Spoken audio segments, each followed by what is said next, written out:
Bienvenue sur Stat Apprendra, la chaîne qui te permet de ne plus avoir peur des statistiques et qui va peut-être même te donner une folle envie d'analyser des données. Tu dois analyser tes données avec le logiciel R. Le problème, c'est que tu sais pas coder.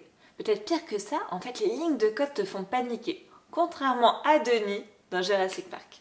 Vous connaissez quelqu'un qui peut connecter 8 systèmes et débugger 2 millions de lignes de code pour le prix qu'on me paie dans ce boulot? Ouais, visiblement, lui, il a l'air de kiffer, même s'il préférait un salaire plus élevé. Pour analyser ces données avec R, faut-il savoir coder? On va partager un secret avec toi? Non. Il est tout à fait possible d'analyser ces données avec R avec simplement du clic-bouton. Ça, tu peux le faire avec un package qui s'appelle R Commander. R Commander, ça te crée une espèce d'interface avec des boutons. Et donc tu peux tester, tenter, te tromper. Mais l'idée, c'est que t'es jamais bloqué. Le rêve, non. Bienvenue à Jurassic Park. Allez, pour savoir comment ça marche, je te laisse ouvrir RStudio. Installer un package, c'est un petit peu comme commander un bouquin sur internet et le recevoir par la poste. Tu ne le fais qu'une fois. Pour installer le package, il te suffit d'aller dans l'onglet Package en bas à droite, donc ici, et ensuite d'aller dans Install. Là, tu notes le nom du package, à savoir R Commander, donc grand R, CMDR. Tu cliques, tu installes.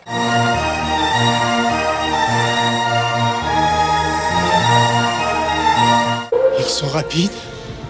Ensuite, tu dois charger le package. Charger un package, c'est un petit peu comme aller chercher un bouquin dans sa bibliothèque. On va aller chercher le bouquin à chaque fois qu'on veut les connaissances de ce bouquin. Bah là, c'est pareil, tu devras charger le package à chaque fois que tu auras besoin d'utiliser les fonctions de ce package. Pour cela, tu as juste à cocher la case correspondante au package R Commander. Donc tu retournes dans Package, tu cherches grand R CMDR, tu coches la case correspond à R Commander. Une interface s'ouvre. Il l'a fait. À noter que pour que ça fonctionne sur Mac, tu auras besoin d'un autre logiciel qui s'appelle Xquartz. Pour cela, télécharge-le. De toute façon, si tu le sais pas, t'inquiète pas, R saura te le rappeler. Mais il n'y a pas à s'inquiéter, c'est un truc normal. Le jeu de données a été choisi par mon petit cousin. D'ailleurs, merci Martin. On a en ligne les espèces de dinosaures et en colonne les informations sur ces dinosaures. Pour l'instant, tu n'as pas de données au niveau de l'interface. Pour les télécharger, tu iras dans Données, Importer des données, depuis un fichier texte, le presse-papier ou URL. Alors, petit aparté, mais c'est néanmoins important, quand tu importes tes données sur R, tu as deux éléments auxquels il faut faire attention. Je vais vous montrer. Le premier élément, c'est le séparateur de champs. C'est ce qui te permet de dire à R ce qui va délimiter tes colonnes les unes par rapport aux autres. Mon fichier est un fichier CSV, le séparateur est ici le point-virgule. Je coche donc semi-colonne. Si tu es sur un format TXT, au contraire, le séparateur de champs, ce sera plutôt les tabulations, mais à vérifier à chaque fois. Le deuxième élément où il faut faire attention, c'est le séparateur de décimales. C'est qu'est-ce qui précise à R que tu vas avoir des chiffres à virgule. Donc en France, c'est logique, chiffres à virgule, ce qui sépare tes décimales, c'est des virgules. Sauf que R, c'est un logiciel britannique, donc pour lui, naturellement, entre guillemets, son séparateur de décimales, ça va être le point. Donc si tu précises AR, virgule, dans le séparateur de décimales, ça veut dire que tu es en train de lui dire que bon, nous, ce sera des virgules, mais que lui, les considère comme des points britanniques. Je coche donc séparateur de décimales, virgule.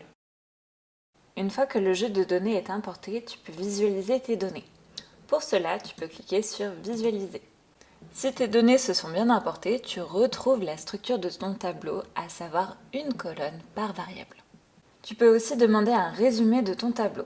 Pour cela, tu vas dans Statistiques, Résumé, Jeu de données actif. Dans la console, tu as le résultat, à savoir un bloc par variable. Pour les colonnes numériques comme la hauteur, la longueur, le résumé de variables te donne un certain nombre d'indicateurs, comme la médiane, la moyenne, la valeur minimale, la valeur maximale. La dernière ligne est marquée NA pour Not Available. Ça veut dire que tu as 4 lignes où tu n'as pas l'information sur la hauteur dans le jeu de données. Pour les variables textuelles, c'est-à-dire qualitatives, comme par exemple le régime alimentaire, la sortie R te donne le nombre d'individus par modalité. Donc là, par exemple, on a 12 espèces de dinosaures qui sont des carnivores, 7 espèces de dinosaures qui sont des herbivores, et encore une fois, on a 3 espèces de dinosaures dont on n'a pas l'information par rapport au régime alimentaire. Regarde ici, jusqu'à présent, tu n'as fait que du clic-bouton, mais le code s'affiche dans la fenêtre de script de R Commander. Cela te permet de comprendre petit à petit à quoi correspondent les lignes de code. Et à partir de là, tu peux t'éclater. Tu es fan de camembert? Voici la procédure. Tu vas dans Graph, puis Graph en camembert. Là, par exemple, on peut sélectionner la variable époque. Tu fais appliquer et tu te retrouves avec ton camembert. Tu veux faire des boîtes à moustaches? Voici la procédure. Tu vas dans Graph, boîte de dispersion. Ensuite, par exemple, tu sélectionnes la masse en fonction du régime alimentaire. Et ensuite, tu fais OK. Voilà, tu as ton boxplot. Tu peux même faire des tests statistiques comme une régression linéaire. Pour cela, tu vas aller dans Statistiques, ensuite Ajustement de modèle, ensuite Régression linéaire. Tu peux faire par exemple la masse en fonction de la longueur et ensuite tu fais OK. Tu retrouves le résultat de ta régression linéaire dans ta console. Donc ça, ce n'est que avec Air Commander et c'est déjà beaucoup. Mais sache qu'il existe d'autres packages qui te permettent de faire du clic-bouton.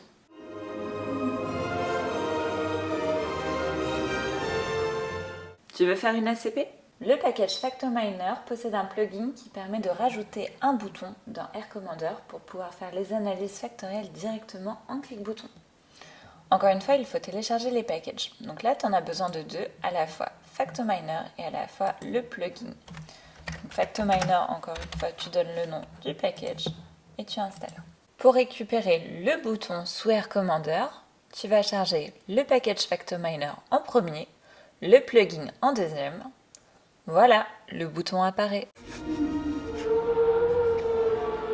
Avec le clic-bouton, donc tu cliques sur FactoMiner, analyse en composante principale ACP. Ici, on n'a que 3 variables quantitatives, donc on peut les sélectionner toutes les 3. Et ensuite, tu fais OK. Voilà, les deux graphes sont là et tu as le code. Pour les analyses factorielles, il existe également FactoShiny. Bon, là, tu vas devoir faire une toute petite ligne de code au tout début, mais après, ça t'ouvre une interface. Tu charges FactoShiny et là, tu vas utiliser la fonction PCA-Shiny. Et tu l'appliques directement sur ton jeu de données, donc à savoir ici une dataset. Tu le lances, une fenêtre HTML s'ouvre. Donc ici, tu peux changer un certain nombre de paramètres, donc par exemple retirer des variables supplémentaires qui ne nous intéressent pas forcément ici. L'avantage de Shiny, c'est qu'après tu peux gérer graphiquement très rapidement. Donc voilà, tu as plein de clics-boutons qui te permettra de faire les graphes que tu veux. On voit à la fois le graphe des individus et le graphe des variables sur le même plan. Comment avez-vous fait? Sous RStudio, tu as également des add-ins que tu peux rajouter qui te permettent de faire du clic-bouton. Tu veux faire des graphiques plus jolis? Il existe le package Esquisse. Une fois le package installé, tu n'as même pas besoin de le charger, il est directement dans tes add-ins. Donc par exemple, tu peux cliquer ici le package esquissé. Ça va t'ouvrir une page, donc après tu peux utiliser le nom de ton jeu de données, tu importes les données et tu te retrouves voilà, avec cette interface encore de clic-bouton. Donc par exemple, on peut faire la hauteur en fonction du régime alimentaire. Après, ce que tu peux faire, c'est rajouter des couleurs. Donc par exemple, on va faire en fonction la répartition géographique. Voilà, à toi d'explorer. Encore une fois, tu peux faire beaucoup de choses avec le clic-bouton. Tu peux récupérer le code et tu peux aussi télécharger ton graphe. Tu veux modifier un petit peu tes variables? Il existe le package questionnaire. Encore une fois, tu récupères avec le add-ins et donc ça te permet de réarranger tes variables. Donc par exemple, de redécouper une variable numérique, la hauteur, et donc on peut découper les classes suivant un certain nombre de paramètres que je te laisse explorer. Tu peux aussi réarranger les niveaux dans une variable qualitative. Donc par exemple, si on prend l'ordre, en fait tu vas pouvoir réordonner. Par défaut, c'est l'ordre de l'alphabet, mais par contre, rien ne t'empêche, toi, pour un certain nombre de raisons, finalement, de venir changer cet ordre. Ça pourrait te servir si, par exemple, dans un graphique, tu veux mettre ton groupe témoin au début. Témoin en termes d'alphabet, c'est souvent vers la fin, mais pour des raisons de standardisation, on aime bien avoir le groupe témoin contrôlé au départ. Encore une fois, je te laisse explorer. Tu veux un logiciel qui se base sur R, mais où là, vraiment, tu n'as aucune ligne de code? Tu savais qu'il existe Jamovi? Jamovi, c'est un logiciel qui se base sur R, mais là, clairement, tu n'as que du clic-bouton. Mais l'avantage, encore une fois, c'est que tu peux récupérer l'aspect codage. Je te laisse essayer, tu me diras ce que tu en penses. L'intérêt de ces méthodes, c'est vraiment que tu t'appropries les stats en général, et plutôt l'intérêt de faire un test, l'intérêt de faire des graphes, sans te préoccuper du codage. Mais comme tu as le code, tu pourras le jour, le moment venu, adapter les lignes de code à ton utilisation plus spécifique.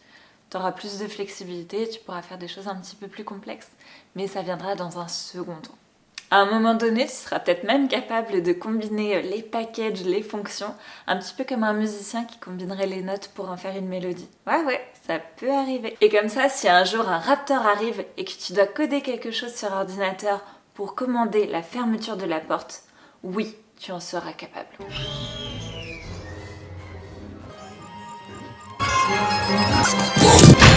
Voilà, j'espère que cette vidéo t'a plu. Si c'est le cas, n'hésite pas à mettre un pouce en l'air et à t'abonner si ce n'est pas déjà fait. À très bientôt. T'en fiches du mal, hein. Promenade, t'as vu? T'as vu? T'as vu?